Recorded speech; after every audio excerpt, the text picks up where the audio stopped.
यहाँ पर सबसे बड़ी बात देखिए, जनगणना शुरू हो गई है, लेकिन पहली बार ऐसा होगा कि सेल्फ इन्यूमरेशन यानी कि ऑनलाइन जो डिजिटल है, आपको वहाँ पर जानकारी खुद भरनी होगी। 17 से 31 अगस्त तक ऑनलाइन डिटेल भरने की यहाँ पे सुविधा है, यानी कि घर बैठे आप ये डिटेल जो है भर सकते हैं। अभी फिलहाल अगर हम 17 अगस्त की बात करें, आज की बात करें, तो 17 अगस्त से 31 अगस्त तक ये जो अभी तक सुविधा है, वो सुविधा अभी उत्तराखंड के साथ साथ हिमाचल प्रदेश और जम्मू कश्मीर में इसलिए दी गई है क्योंकि बर्फीले इलाके होते हैं और जाहिर सी बात है कि जब सर्दियाँ होंगी तो वहाँ पर बर्फ़ का जो जमाड़ा है वो और भी ज़्यादा बढ़ जाएगा, जो बर्फ़ है वो गिरेगी और उसी वजह से भौगोलिक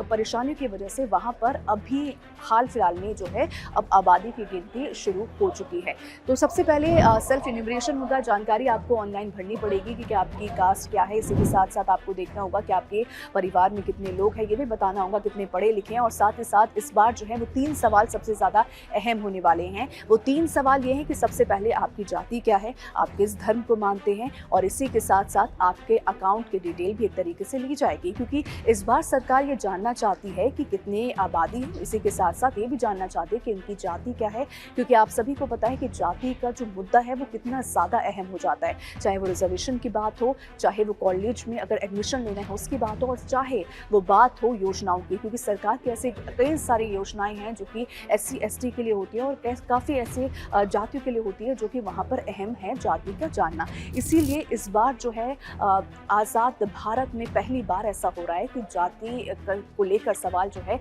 इस जनगणना में पूछा जाएगा। तो जाति का सवाल पूछा जाएगा और साथ ही साथ ये भी पूछा जाएगा कि आप किस धर्म को मानते हैं। आज़ादी के बाद ये पहली बार है कि जाति की जानकारी आपसे ली जाएगी। आपके घर में आकर जो है सबसे पहले आपको सेल्फ इन्यूमरेशन करना पड़ेगा, यानी कि खुद जो है अपनी डिटेल डिजिटली आपको भरनी पड़ेगी। इसी के साथ साथ बाद में जो है सेंसस से जो ऑफिशियल्स हैं वो आपके घर में आएंगे और जो डिटेल आपने भरी है ऑनलाइन, उस डिटेल की एक तरीके से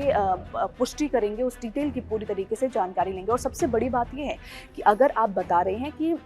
आपकी जाति क्या है, तो वो सिर्फ आपसे ही पूछेंगे कि आपकी जाति क्या है, और वो जो व्यक्ति है वो खुद ये बताएगा कि मेरी जाति ये है और मैं इस धर्म को जो है मानता हूँ। तो कुल 40 सवाल यहाँ पे पूछे जाएंगे। वो 40 सवाल कौन कौन से हैं वो मैं थोड़ा सा आपको बता देती हूँ, क्योंकि वो जानना काफ़ी ज़्यादा अहम हो जाता है। क्योंकि अभी तक अगर हम 2011 की बात करें तो 2011 में आम सवाल जो है पूछे गए थे कि आपके परिवार में कितने सदस्य हैं, वो क्या काम करते हैं, कितने पढ़े लिखे हैं, ये तमाम सवाल जो है पूछे गए थे। लेकिन इस बार जो है थोड़ा सा यहाँ पर अलग होने वाली है, जो तस्वीर है वो अलग होने वाली है, जिसकी वजह से जो है एक तरीके से बहस छिड़ी हुई थी। अगर किसी को जाति पता चल गई तो ये होगा वो होगा, लेकिन अब जो डिटेल सामने आएगी उससे ये पता चल जाएगा कि जो सरकार की पॉलिसी है वो पॉलिसी कैसे काम करने वाली है, क्योंकि काफ़ी योजनाओं में इसका असर पड़ सकता है और इसी के साथ जो नीतियाँ हैं सरकार की उस पर भी जो है इसका असर पड़ सकता है। तो यहाँ पर जो सबसे ज़रूरी जो सवाल हैं वो किस तरीके से पूछे जाएंगे और क्या क्या आपसे पूछे जाएंगे।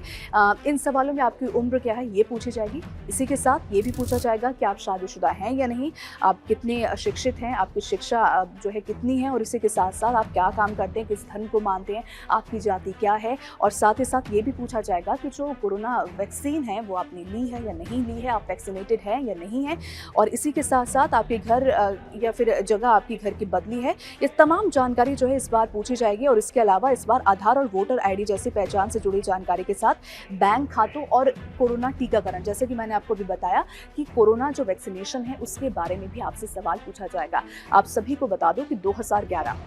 2011 में जनगणना हुई थी, उसी के बाद 2021 में ये जनगणना होनी थी, लेकिन 2021 में कोरोना की वजह से ये जनगणना टल गई और अब 2026 में ये जनगणना हो रही है।